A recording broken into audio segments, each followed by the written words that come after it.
Okay, so here we are with something new we're doing on this channel. I am, well, really, the whole group is planning to go ahead and read fanfics. Well, you can see how that's working out. I'm the only one here at the moment. But in any case, I figured this might be fun. So I am reading a small, off the line. It's not really that big of a fanfic called Sunny Skies All Day Long by Phantom Fox. The sun was setting in Canterlot with the moon just creeping over the horizon. Princess Celestia walked into her bedroom, her mane put up in curlers. Luna followed close behind her, listening intently while sipping a cup of coffee as Celestia related the tale of her most recent visit to Ponyville. I mean, seriously, Luna, is this like, is this the second time they could have avoided the problem by simply asking me? Why didn't they feel like they can just talk to me? It's like Princess Celestia instead of Princess Celestia. Celestia's horn glowed as she levitated her crown off her head. She briefly considered flinging it against the wall in frustration, but composed herself and set it down in its place on her bedside table. She folded over her nightgown eh, to guard against the chill night. Wait, what? Oh, okay. She floated over night. She can't talk. She floated over her nightgown to guard against the chill night air of the mountain as she vented her annoyance to her sister. I have every pony bowing and scraping for me. I'm sorry, I can't do voices. I'm just gonna read this the way I want. I'm sorry if I can't do voices, but my throat hurts. My throat hurts today, so it's not a good idea. I have every pony bowing and scraping before me over every little thing, as if I bring down my wrath upon them or over a burnt biscuit or some such frivolity. Just because I have power doesn't mean I fling it around willy-nilly. I mean, banishment over a pet? Where did they get such ideas? Celestia, I know your pain. Sort of. Luna said nothing, but dropped her eyes to the floor and took another sip of her coffee. Hold on. Switch friggin'. Alright. Celestia's face softened, and she walked over to Luna, raising Luna's head with a hoof and giving her a loving nuzzle. Oh, Luna, don't give me that look. I banished Nightmare Noon, not Princess Luna. We've been over this, remember? You're my sister, and I love you dearly. Celestia smiled and walked over to the royal bed. She sighed as she pulled back the covers, looking back over at her younger sister. In fact, it seems like you're the only one I can talk to sometimes. As an equal, at least. I wish sometimes everybody else could see past the crown and see me. Luna smiled and set down her coffee as she walked over to Celestia. Why don't you? Excuse me? I'm not... I'm not sure I understand. Why don't I what? Why don't you just set the crown down for a day? Sounds like you just want a day off from being royalty. Celestia just laughed and continued to prepare the bed. Well, that's just silly. I have so much to do. I couldn't. I'm sure you can make time if you tried. Say they have an urgent meeting with somebody that just came and can't wait. Celestia paused in her work, pondering the practicality of the idea before shaking her head and lying down on her bed. Oh, that does sound tempting. But what am I thinking? Where would I go? I can go anywhere without somebody seeing me. If it isn't from the princess's always news. Luna's smile broadened as the solution came to her. Then don't go as the princess. Oh, Luna, it's not like I can stop being the... Luna walked up to Celestia's bed, highlighting the size difference between them. Remember how different I looked as Night and Moon than I do now? Would anyone recognize you without your power showing? Celestia sat up in bed, her eyes sparkling at the idea dug its way through her imagination. That might actually work. It's been such a since I took on my power. Nobody would remember me without it. Oh, I would love to be able to talk to everybody without them worrying about my rank. Luna laughed at her older sister's wistful expression and brought over a scroll and pen. You should do it, sis. Sounds like you need this. I don't think even your best student would recognize you. Celestia laughed and summoned an inkpot from across the room and started scribbling down some notes. You're right. It would be nice to see Twilight casually. Heh. What did somebody here say that one time?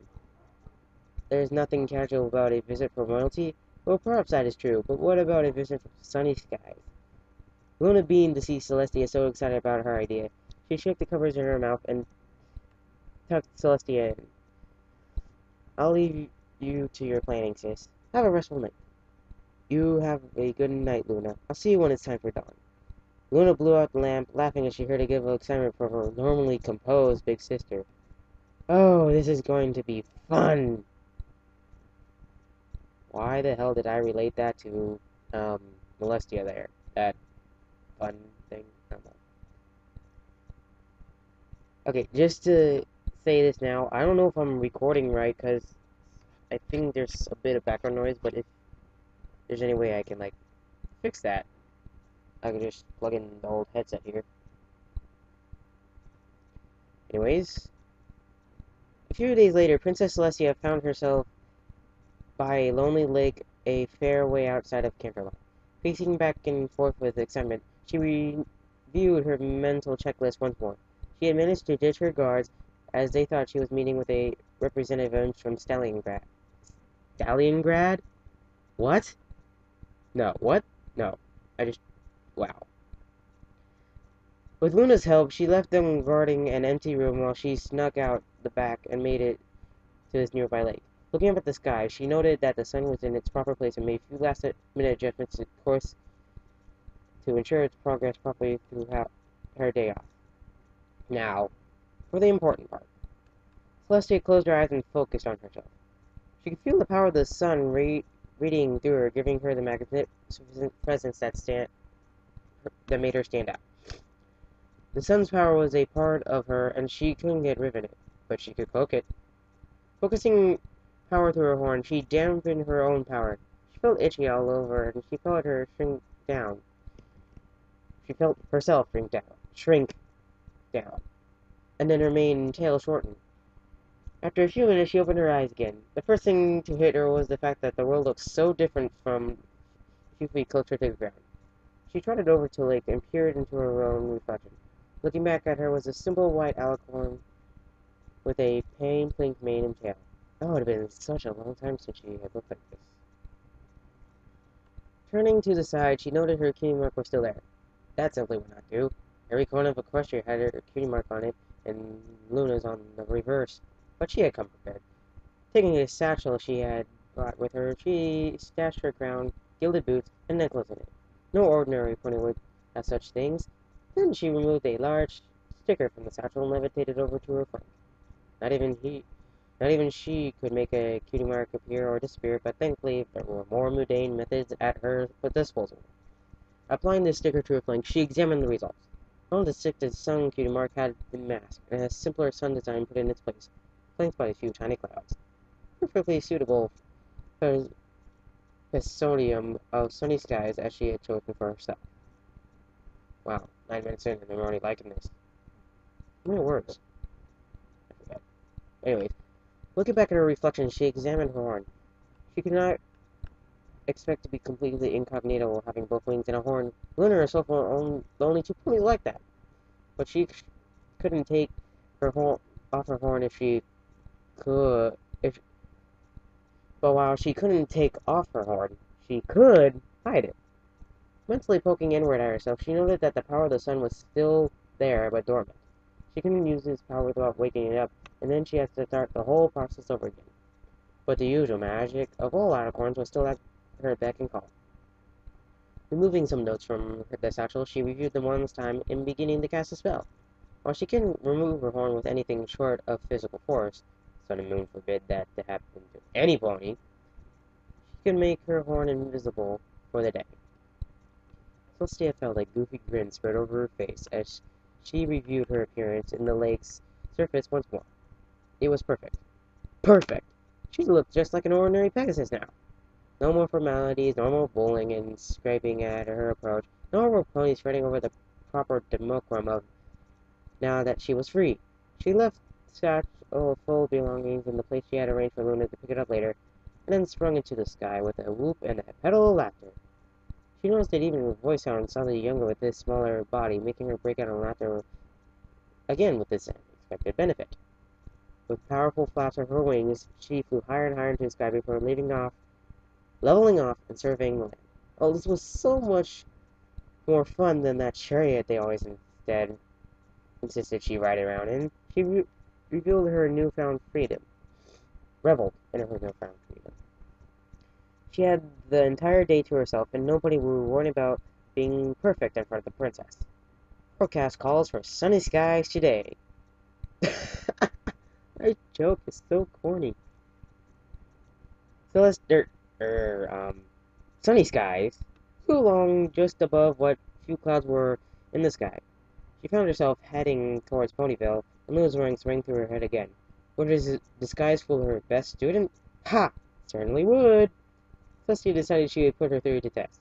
Besides, she wanted to see firsthand what Twilight's friends were like. Everybody was so nervous on edge during her last visit, that could not have been an accurate representation.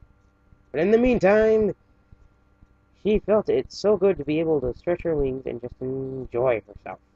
On a whim, she did a few flips in the air, threw herself into a diving corkscrew before pulling up and landing on a cloud. Hey, that wasn't... Sorry.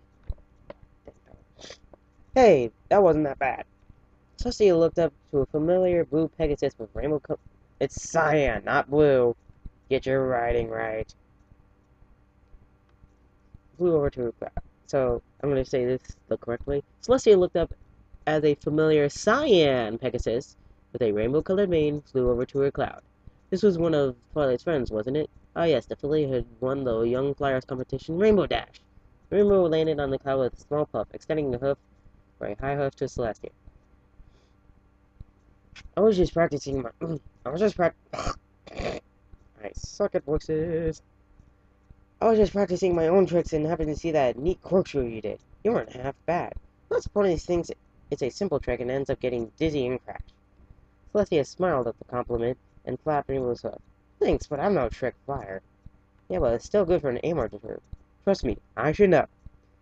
Celestia noted wearily to herself that she had over 1,000 years of flying experience, but smiled and let the comment pass. Rainbow straightened up, flying her wings and bringing her hoof to her chest. Perhaps I should introduce myself. I'm Rainbow Dash, best young flyer in Equestria. Hey, I don't think I've seen you around. Are you new here? Oh, me?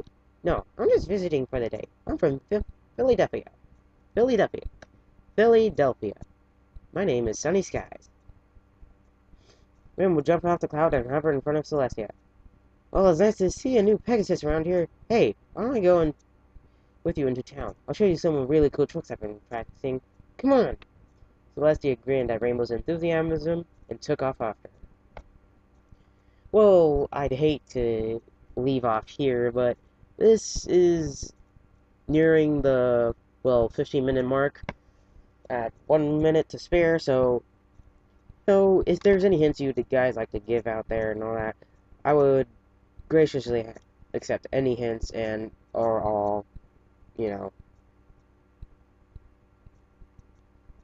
get it, right? I don't have to explain anymore. Please tell me. Anyways, we shall see you next time in sunny skies all day long. Okay, bye.